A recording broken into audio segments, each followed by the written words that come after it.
Mr. Talwar, thank you so much for speaking with the CSR Journal. At the outset, I'd like to understand how it is that you invest in various communities from the CSR perspective. Okay, so first of all, I want to tell you that my company, which is Startup Power, has its operations, and these operations are located in various states of the country. Okay. So, the immediate neighborhood of my operations, the villages surrounding my operations, would be my primary community. So, that's my key community. Okay. But over and above that, wherever we think that there is a cause to be supported, we go ahead and support those causes. Okay. For example, we've gone to Jawahar, which is one of the poorest of poor talukas on the outskirts of Mumbai, which is perhaps the richest city in the country, and you have a tribal population with a huge amount of deprivation, Okay. and there's malnutrition, there's huge amounts of poverty there. So we've decided to do programs in that community so that we ensure that the socio-economic development of those communities happens. How do you measure the ROI or the social impact, social audit, whichever name we can go by, for your beneficiaries? Okay, so I don't want to bore you with technical jargon, but we have, first of all, you need two kinds of measures. One is an efficiency measure, that means how much work have you done. Okay. We also call it a sweat measure. Okay. But more important is the impact. So if we've done a program, we also look at how has that program benefited the community. Okay. According to us, we need a whole range of programs to be really effective. And sometimes these efficiency measures could lead you lead you up the wrong path. So we've got levels of programs. If we want to do basic, we want to do better than basic, and we want to do benchmark programs. Okay. So we always look for what is the range of spread of our programs, and eventually we look at what is the impact. Okay. So for each program, the impact would be different. So for a variety of projects, what are the common last mile implementation problems that you see? Final stage of every program, a good program, is when you get the message from the community that they don't need you anymore. The exit policy. Yeah, the exit plan or the exit strategy. Very often, so because we have a key community which is our neighborhood, we might close a program and start another one which is at a higher level. So we are not delinking from the community, we are delinking from a program and starting another one. How do you make sure that the community becomes self-reliant and not dependent on you is usually a challenge, and that would mean leadership development among the communities, and that's sometimes a challenge, and it all depends upon how we work with the communities to develop local leadership that would take up these programs in a sustainable way. Okay. To come to the larger picture of CSR, how successful do you think CSR will be in India? One is after the 2% mandate, and second, after so much money is being invested now. I think the first year after the mandate, very little money trickled in, but now it's gone to 22,000 crores and above. So how do you see this rolling out in the next 10 years?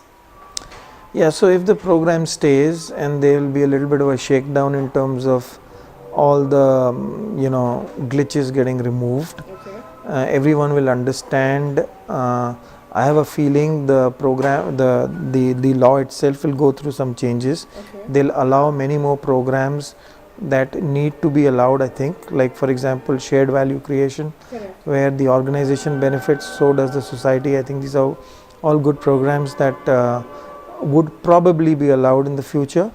I have a feeling this is going to be fantastic, because in the end of it, the business of business is not just to do business, but it's also to play the role in overall stakeholder value creation, not just shareholder value creation. So I think it's going to work well. Companies that are more matured on CSR would struggle to adjust their plans according to the 2% policy. Okay. The ones that are young and haven't been doing CSR will be struggling to find good implementing agencies. But in the end of it, everyone is going to converge, and I think the socioeconomic development of India is going to benefit from this program. Okay. In terms of CSR, you have top 5 spenders, top 10 spenders. So how do you think they have benefited after the mandate has come? I think it's early days to talk about that. Okay. I would give this question at least 2 more years. Okay. I really don't know whether I will be able to answer that question. Okay. Okay.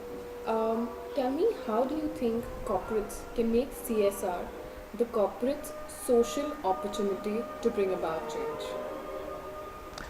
I think one way to do that would be to first find out whether they're doing it from their head or their heart. Okay. And if they bring in a belief that it's the right thing to do, then they would obviously have the right structures in their organization to drive it. Okay. The boards are going to be interested in knowing what the companies are doing, and they will align themselves to it. So I think it's a question of first coming to that very fundamental question that it's in the interest of the corporates to do CSR, because eventually if society develops socioeconomically, the market expands, the goods and services that the corporate world is producing, there will be a larger base for it, and there will be harmonious alignment between the community and the corporates. Okay. Tatas have been there for a very long time, and of course they've been doing a lot of philanthropic work for a very long time. Now that the mandate has been there, do you think we need a monitoring body in place? Because the Tata Group has seen how things are working in the social domain for a very long time, and the mandate is very recent. That's how other corporates have to be a part of it. Do you think we need a monitoring body in place for the same? I don't think so. I think the monitoring body in a way is in place. Okay. You've got the board committee on CSR now, which has independent board members. Okay. And it's a delight to engage with the independent members on the CSR programs. They bring in a wonderful perspective. They push us, they ask us the right questions. So the board committee on CSR, which again is a recent development, has also brought in a certain governance mechanism which has eventually added value. Okay. So it's a good thing. Okay. Could you tell me very briefly what is CSR to you? CSR to me is doing what I was sent to this earth to do, Okay. which is to ensure that India is a happy country, Okay.